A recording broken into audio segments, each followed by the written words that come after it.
Welcome back student last time में topic पढ़ रहे थे टेलर सीरीज। मतलब एग्जांपल मैंने टेलर सीरीज कुछ पढ़े थे कि टेलर सीरीज कैसे एक्सपेंड करी जाती है और क्या होता है। आज वही एक्सपेंड ही पढ़ना है थोड़ा सा, लेकिन अलग तरीका वही रहेगा। लेकिन कल जब मैंने क्वेश्चन बताया था तो दो मेथड पढ़ाए थे। आज क्या है, क्वेश्चन मेरे सामने लिखा हुआ है।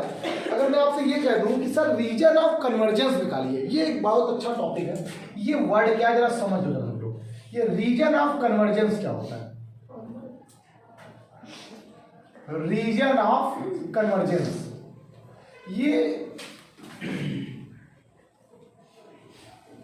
रीजन ऑफ कन्वर्जेंस की बात कर रहे हैं। अब रीजन ऑफ कन्वर्जेंस का मतलब ही होता है कि एक ऐसा रीजन जहां पर कोई भी पॉइंट, सिंपल देखो, एक ऐसा रीजन, कोई रीजन क्या बनेगा, सर्कल बनेगा, क्या सर्कल ही मोस्टली बनता है, जहां पर जिसके अंदर सारे पॉइंट पर वो फंक्शन एनालिटिक हो, जिसके अंदर सारे पॉइंट पर फंक्शन कैसा हो, एनालिटिक हो, उसको क्या बोलते हैं, रीजन कहते हैं। Region of convergence. और कन्वर्जेंस की कंडीशन या किसी भी फंक्शन का कन्वर्जेंस होने की कंडीशन क्या होती है, जरा देखो। मैंने आपसे कहा कि मान लीजिए ये कोई सर्कल है, इसके अंदर जितने भी पॉइंट है इनसाइड द सर्कल अगर लाई करेंगे, इसके अंदर जितने भी पॉइंट लाई करेंगे, अगर इसके अंदर वो रीजन बन रहा है, इस सर्कल के अंदर सारे पॉइंटों पर ये फंक्शन कैसा है, एनालिटिक है, तो ऐसे फंक्शन को या इस सर्कल को रीजन ऑफ, इस सर्कल को हम क्या बोलेंगे, रीजन ऑफ कन्वर्जेंस। मतलब इस सभी पॉइंटों पर ये फंक्शन कन्वर्जेंस होगा। अब आपको यहाँ पे ये नहीं देखना कि टेस्ट का कन्वर्जेंस करो, वो होगा ही होगा, ये कंफर्म है। तो इस क्वेश्चन में आपसे कभी कभी पूछ लेता है फाइंड द रेडियस, तब रेडियस निकालो और कहेगा टेलर सीरीज को एक्सपेंड करो 2 टर्म तक, 3 टर्म तक, 4 टर्म तक, जहां तक भी बोले। तो एक छोटा सा क्वेश्चन लिख रहा हूँ। जैसे मैंने एक क्वेश्चन लिखा है यहाँ पर, बहुत अच्छा क्वेश्चन है कि लिखा हुआ है z+1 एक फंक्शन एफ जेड है जो लिखा हुआ है z+1 z-3 और क्या लिखा हुआ है आपके पास z-4 अबाउट z=2 पर करा, इसको एक्सपेंड करो। ये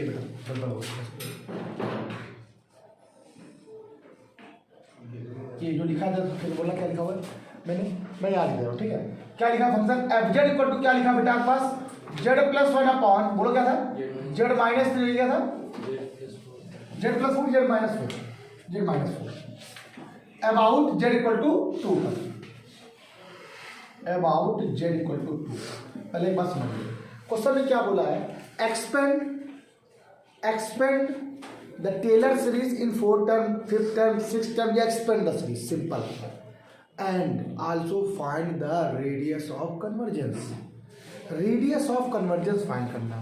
रेडियस ऑफ कन्वर्जेंस का मतलब उसका फिगर बनाना है, उसको प्लॉट करके बताना है कि वो फंक्शन जो एफ जेड फंक्शन है वो किस बाउंड्री पर या किस पॉइंट पर क्या होगा, कन्वर्जेंस होगा, या किस क्राइटेरिया पर वो कन्वर्जेंस होगा। अब मैं आपको ये बता दूं कि कन्वर्जेंस की कंडीशन क्या होती है या रीजन ऑफ कन्वर्जेंस होता क्या है। एक बार फिर समझो, मैंने क्या बोला, मान लिया कोई एक सर्कल की इक्वेशन है, इस पर कोई एक पॉइंट लाई कर रहा है, सिमिलर पॉइंट। आपको पता है ना सिमिलर पॉइंट क्या होता है, एक ऐसा पॉइंट जिस पर कोई फंक्शन एनालिटिक ना हो, कोई फंक्शन एनालिटिक ना हो। अगर मान लिया कोई फंक्शन एनालिटिक है, कहां पर, इस रीजन के अंदर, एक पर्टिकुलर किसी डायग्राम के अंदर जितने भी पॉइंट यहाँ बने हुए हैं, इन सभी पॉइंटों पर ये फंक्शन कैसा है, एनालिटिक है। तो ऐसा जो रीजन बनता है, इस तरह का जो रीजन होता है उसे क्या बोलते हैं हम लोग, रीजन ऑफ कन्वर्जेंस। और उसकी जो रेडियस निकलेगी उस रीजन की, उसको रेडियस ऑफ कन्वर्जेंस कहेंगे। सिंपल पेपर, ये कोई मतलब इतना कठिन नहीं, लेकिन ये निकालना बड़ा कठिन होता है, इतना कठिन नहीं जो आपको ना है। अब इसको अगर आप, अब आपसे उसने कहा है कि टेलर सीरीज को एक्सपेंड भी करो, तो आपको एक्सपेंड करना आता है। कल आपने यही पढ़ा, लेकिन ऐसा वो क्वेश्चन नहीं पढ़ा था, तो इसलिए मुझे आज बताना है। जो कल की क्लास में जब पढ़ाई थी तो उस क्लास में थोड़ा जल्दी में आपको 1-2 क्वेश्चन नहीं बताए थे, क्योंकि अब जो इसमें क्वेश्चंस आने वाले हैं आज की क्लास को छोड़कर, जो नेक्स्ट क्लास आपके पास आएगी वो बहुत अच्छे क्वेश्चंस होंगे। उसमें आएगा कि फाइंड द उसको किसी भी सीरीज को एक्सपेंड करो किसी रीजन पर, एक इस पर्टिकुलर रीजन की कंडीशन दे देगा, इस पर टेलर करो, फिर कहेगा लॉरेंस को करो। तो वो क्वेश्चन बड़े इंपॉर्टेंट होते हैं, लेकिन इनके बिना वो भी नहीं आएंगे। आइए स्टार्ट करते हैं। सबसे पहला काम, अबाउट जेड इक्वल टू 2 की बात कर रहा है। पहले रीजन निकालते हैं, रीजन क्या बनेगा। चलिए नाउ सॉल्यूशन डालते हैं। सॉल्यूशन लिखा आप लोगों ने क्या, there are sorry z minus 3 equal to 0 and z minus 4 equal to 0, that is z equal to 3 and z equal to 4 are singular point. Singular point, अब मुझे बताओ सब लोग इस सिंगुलर पॉइंट क्या होता है। ऐसा पॉइंट जिस पर कोई फंक्शन एग्जिस्ट नहीं करता, मतलब एनालिटिक नहीं होता। अगर जेड बराबर 3 यहाँ रख दें तो ये फंक्शन नॉट डिफाइंड हो जाएगा। मतलब 3 और 4 तो आपको नहीं चाहिए किसी भी तरीके से। उस रीजन में 3 और 4 ना आए, बस 3 और 4 को छोड़कर जो भी रीजन आपका बन जाएगा उस रीजन को क्या बोलेंगे, रीजन ऑफ कन्वर्जेंस करेंगे। अब इसको हम लोग ग्राफ में बनाते हैं। तो देखिए क्या बनेगा, कैसे बनेगा। हमने इसको थोड़ा सा बना दिया। ये 3, 0 3 है, बाई जाएगा तो 3 1 2 3 और 4 1 2 3 और 4 क्लियर हो गया आपका। ये 3 हो गया, ये देखो पॉइंट 4 क्या है, ये हो गया। और जो आपको दिया गया है जेड बराबर 2, इसको एज अ सेंटर मान लो, एज अ सेंटर मान चलना था, इसको भी 2 ले लिया। अब आपको कोई एक ऐसा रीजन ड्रॉ करना है, प्लॉट करना है जिसमें ये 3 और 4 के पॉइंट कंसीडर ना हो। आपको ऐसा पॉइंट ड्रॉ करना है या ऐसा रीजन ड्रॉ करना है जहां पर ये 3 और 4 और 3 और 4 आ जाएंगे तो वो क्या बन जाएगा, सिंगुलर पॉइंट बन जाएगा। सिंपल सुनो, अगर ये पॉइंट इस रीजन के अंदर आगे मान लीजिए तो ये फंक्शन कैसा हो जाएगा, ये पॉइंट कैसा है, सिंगुलर पॉइंट जिस पर फंक्शन एनालिटिक नहीं होता। और एनालिटिक फंक्शन क्या होता है, एक ऐसा फंक्शन जिसमें सभी पॉइंट पर वो फंक्शन एग्जिस्ट करे, डिफरेंशिएबल हो। बट ये फंक्शन डिफरेंशिएबल होगा ही नहीं। जेड बराबर 3 रखो तो 1/∞ बन जाएगा, 1/0 इन्फिनिटी हो जाएगा। मतलब आपको इस सिंगुलर पॉइंट को कंसीडर नहीं करना। कोई ऐसा डायग्राम बनाओ ऐसे रेडियस का, तो क्या बन सकता है आपके हिसाब से, इसको सेंटर लाई कर लेंगे, आइसोलेट कर लेंगे। ध्यान रखिएगा ऐसे क्वेश्चन में हमेशा जो जेड बराबर दिया जाता है उसको सेंटर मानते हैं, सेंटर लेट करके मानते हैं। अब याद देखिए इस पॉइंट से यहां तक की डिस्टेंस 1 है, हो सकता है रेडियस 1 हो जाए, और यहां से यहां तक रेडियस कितनी है, 2 है, हो सकता है 2 हो जाए रेडियस। अब हम लोग क्या करेंगे, अब यहां पर बहुत सारे ग्राफ बन सकते हैं पॉइंट। इसको 2 को सेंटर मानने पर अगर सेंटर लेट कर लिया जाए तो उससे एक ही सेंटर से बहुत सारे यहाँ पे क्या बन सकते हैं, यहाँ पर सर्कल बन सकते हैं, रीजन बन सकते हैं। पहला ये बन सकता है, दूसरा ये बन सकता है, तीसरा ये बन सकता है, बहुत सारे बन सकते हैं, चाहिए बना। लेकिन जैसे हम इसको बाहर करेंगे तो ये पॉइंट आ जाएगा सामने, इसके अंदर ये बाउंड्री क्या है, कोई दिक्कत नहीं, अंदर नहीं आना चाहिए, इनसाइड सर्कल। उस टेलर की थ्योरम क्या होती है, जितने भी पॉइंट होते हैं वो सारे पॉइंट इनसाइड द सर्कल, इस सर्कल के अंदर जो पॉइंट होते हैं उनमें वो फंक्शन रिलेटिव होना चाहिए। बाउंड्री पर है तो क्या, मुझे कोई मतलब नहीं, बाउंड्री से मुझे कोई लेना नहीं। इसका मतलब है इसका सिर्फ एक ही ग्राफ बनेगा, वो क्या बनेगा जरा देखो, फिर से प्लॉट कर लेते हैं। तो 1 2 3 4, ये 3 है, ये 4 है, ये 2 है। इसको सेंटर मानकर आपने ये सर्कल ड्रॉ कर दिया, क्या मान लिया, इसको सर्कल मानकर, सेंटर मानकर आपने ये सर्कल जो ड्रॉ किया है। अब बताइए इसके सभी पॉइंटों पर ये फंक्शन कैसा है, ये पूरा एनालिटिक है, इसके सभी पॉइंटों पर ये फंक्शन एनालिटिक है या नहीं, आप ये चेक करो, बताओ पहले। आप कहोगे सर ये 3 तो हमने कहा ना बाउंड्री से कोई मतलब नहीं, अंदर से मतलब है। बताइए कितनी रेडियस है इसकी, 1। तो इक्वेशन क्या बन जाएगी, आपको पता है इक्वेशन ऑफ सर्कल क्या होती है, जेड माइनस जेड नॉट बराबर आर होता है। सेंटर कितना है, z minus 2 mod equal to radius कितनी है, 1। ये आपका आंसर होगा, z minus 2 mod equal to 1। ये 2 यहाँ पे क्या है, सेंटर, 1 क्या है, मतलब 1 रेडियस का जो भी रीजन बन रहा है वो भी जो यहां जा रहा है उस 1 रेडियस कितनी होगी, 1। तो ये जो रीजन बन रहा है वो कैसा होगा, रीजन ऑफ कन्वर्जेंस होगा। कैसा होगा बेटा, अच्छा यही चीज मैंने कल आपको नहीं बताई थी क्लास में, सिर्फ इतनी सी बात है।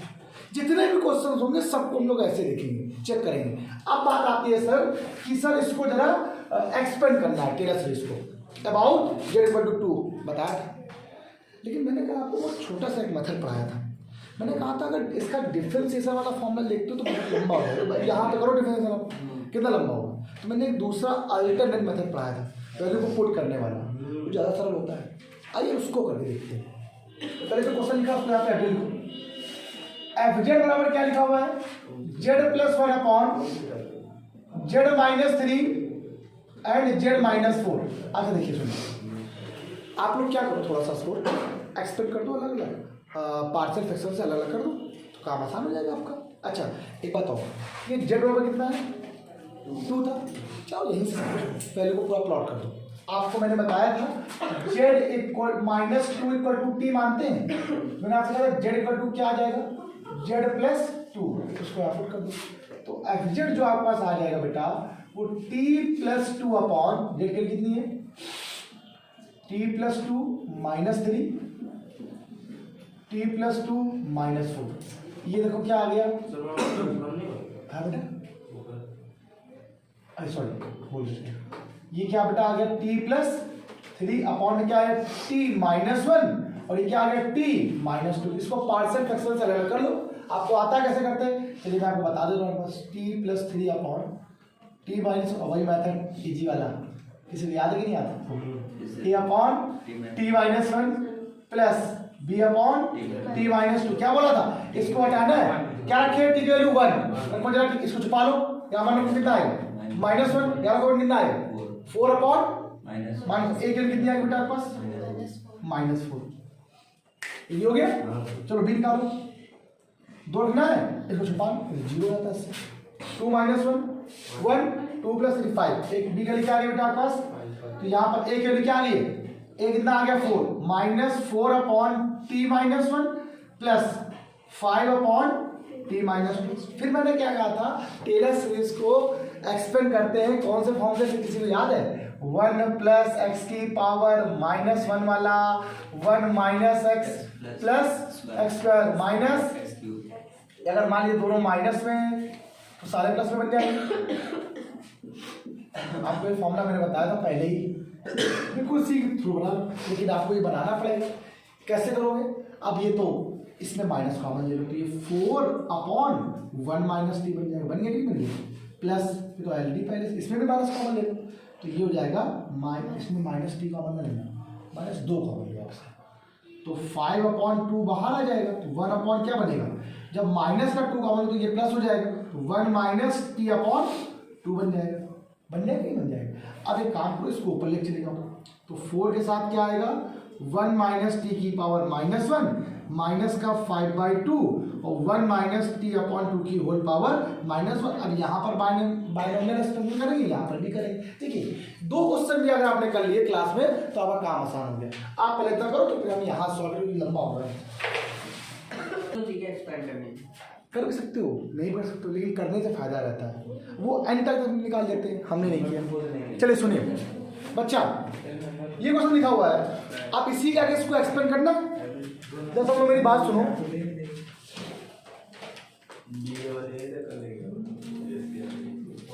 ठीक, आप सब लोग मेरी बात सुनिए, इसी के एक्सपेंड करना है इसको। अगर आप लोग को तो एक्सपेंड कैसे करें, अब मैंने कल आपको लास्ट टाइम बताया, तो इससे पहले एक मेरी बात सुनिए, मैंने आपको बताया था रीजन ऑफ कन्वर्जेंस।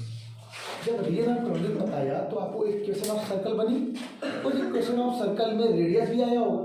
क्वेश्चन पूछता है find the radius of convergence. तो अगर आप किसी भी डायग्राम का, किसी भी क्वेश्चन का रीजन ऑफ कन्वर्जेंस निकाल लेते हो तो रेडियस तो आपको मिल जाएगी, तो आपको रेडियस निकालने की जरूरत नहीं पड़ेगी, आप ब्याज निकाल सकते हो वहाँ, ध्यान रखना। चलिए इसमें करते हैं 4। अब ये क्या है आपको पता है, 1 plus t square plus t की पावर 3, बहुत है ना, माइनस 5/2, ये क्या होगा 1 प्लस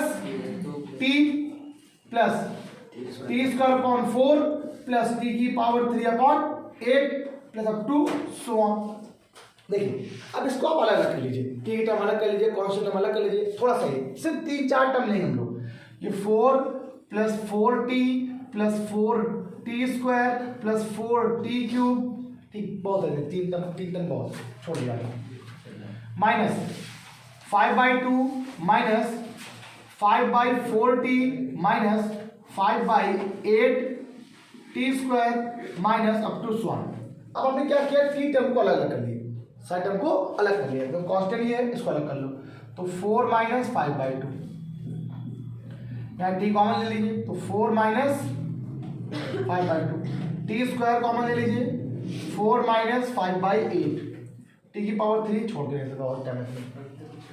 सुनिए ये क्या आएगा 4 2 जाए 8 माइनस 5 3, 3/2 प्लस 4 4 जा 16 माइनस 5 11/40 प्लस 32 में कितने के 5 तो आप 27/8 टी स्क्वायर अप टू 1, ये क्या गया इसका एक्सपेंशन आ गया।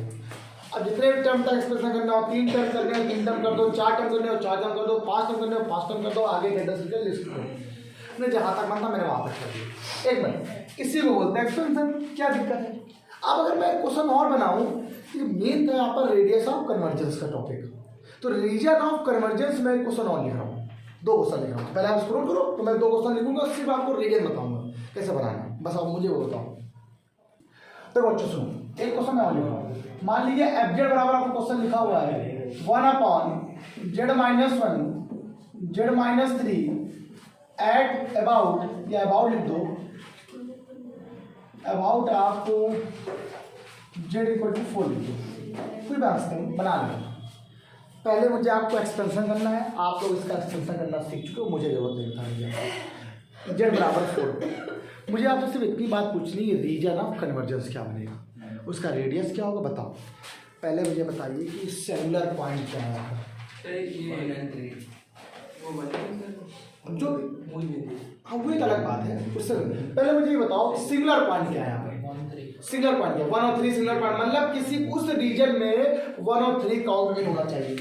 ठीक, फिगर बना के तुरंत 2 लाइन बताते हैं आपको, सिंपल देखते हैं यहाँ पर फिगर बना दो इसका, इसको हटा दो ऐसे। अगर मैं देखूं तो मैंने क्या पढ़ा था, ये ऐसे रहने दो यार, 0 1 2 3 4, इसको भी सेंटर लाइन लेना है, ये क्या 1 है और मुझे इसको सेंटर मानना है। आपको एक ऐसा रीजन बनाओ जिसमें 1 और 3 काउंट ना हो और ये इधर सेंटर रहे, जो भी रेडियस बन जाए तो जाहिर सी बात एक ही दिख रही है आपको। आप इसको 1 रेडियस का ऐसे आप सर्कल ड्रॉ कर दो।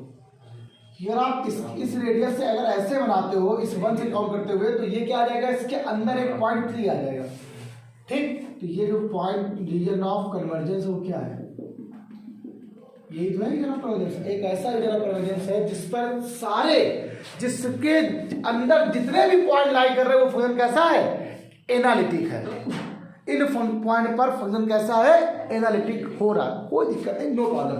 तो इसकी रेडियस कितनी हुई बेटा आपके पास 1। सेंटर क्या है, z minus z not mod equal to r होता है z minus 1, sorry centre 4 mod equal to क्या आ गया 1। ये हो गया इसका आंसर, रीजन ऑफ कन्वर्जेंस जिसका रेडियस कितना है 1। पेपर में उसका रेडियस निकालो, आप ऐसे रेडियस निकाल लो। किसी बच्चे को ये मत करना, अब पेपर में आया कि टेस्ट द कन्वर्जेंस। ये बताओ, एक सिंपल सी बात पूछ रहा हूँ, अगर कोई फंक्शन बाउंड्री के सारे पॉइंट अंदर लाई करेंगे तो कन्वर्जेंस तो वो होगा ही होगा, कंपल्सरी कन्वर्जेंस। तो क्या कन्वर्जेंस की चीज़ को क्या आप टेस्ट करोगे? आपको सर कन्वर्जेंस को टेस्ट करने का मेथड क्या था? क्लास BSc पार्ट 1 में कन्वर्जेंस की पूरी बुक पढ़ी है, रेशियो टेस्ट। ठीक है, रेशियो टेस्ट पढ़ा है, 1/r बराबर an। अरे यार पावर सीरीज पढ़ी कि नहीं पढ़ी, जिसमें r का मान निकालते थे 1/r बराबर an की whole power 1/n, n tends to infinity पर r का मान निकालते हैं, उसी को रेडियस ऑफ कन्वर्जेंस कहते हैं। काउंट करेगा, वहाँ पर चेक करना था। भाई यहाँ तो पता ही है इस बाउंड्री के अंदर सारे पॉइंट होंगे तो वो ऑलरेडी कन्वर्जेंस होगा, कन्वर्स तो करेगा ही करेगा। तो यहाँ पे दिखाने की जरूरत नहीं है, सीधे आंसर निकालो, रेडियस कितनी होगी बेटा आपको 1 होगी। अब इस क्वेश्चन पूछा, इसको एक्सपेंड भी करो। एक्सपेंड करना रोज पढ़ा रहा हूँ, पहले क्या करो, इसको पार्शियल फ्रैक्शन से अलग अलग करना। अलग अलग करने के बाद z बराबर 4 लिखा हुआ था, तो z minus 4 equal to t, तो z इक्वल टू क्या आ जाएगा t प्लस 4। पुट करके एक्सपेंड कर दो। करना आता है कि नहीं आता, कल से क्लास में यही पढ़ा रहा हूँ, कर दोगे ना आप, ये चीज़ करने की जरूरत नहीं। अब इसके बाद जो आपको इस क्लास में क्वेश्चन मिलेंगे वो थोड़े से एग्जाम के लिए बहुत ही इंपॉर्टेंट क्वेश्चन होने वाले होंगे, उससे इंपॉर्टेंट क्वेश्चन कोई नहीं है। करो फटाक से। अच्छा अगर आप चाहें तो उसको बता दे कहो तो, ठीक है, ये हो जाएगा। तो इस क्लास के लिए इतना हो गया आपका। मुझे आज सिर्फ इतना था, कल टाइम नहीं मिला था मुझे, वरना कल ही मैं इसको रीजन ऑफ कन्वर्जेंस कल ही बता देता, और बता देता अगर तो आज मैं कुछ नया पढ़ा देता, लेकिन नहीं बता पाया था इसलिए मुझे इसको आज पढ़ा रहा था। अब जो कल के क्वेश्चन आएंगे वो क्या है सुनो। अब कोई फंक्शन देगा और उसमें कोई ना कोई रीजन दे देगा साथ में, आप कहेगा इस रीजन पर इसको एक्सपेंड करो या उसको करो, तब बताएगा। तो बताएगा, पूछेगा तो बताइए कौन सा वैलिड है या नहीं है, इसके बारे में डिस्कशन करेंगे कि टेलर फॉर्म वैलिड है कि लॉरेंस फॉर्म वैलिड है, कैसे है बताएंगे। तो आज करते ही 12 क्लास कल मिलेगा नेक्स्ट।